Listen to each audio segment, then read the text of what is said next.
বাড়ির তো, চল খেলতে যাই বাইরে। দাঁড়া দাঁড়া একটু, আমি জল খেয়ে নিই।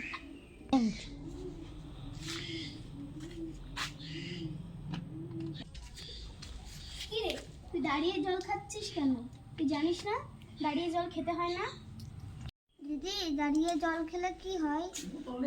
দাঁড়িয়ে জল খেলে নিঃশ্বাস নিতে অসুবিধা হয়, এছাড়াও দম বন্ধ হয়ে যেতে পারে। বলো।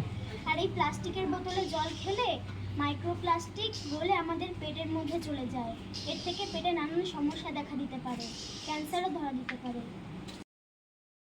এটা ওয়ান টাইম ইউজ।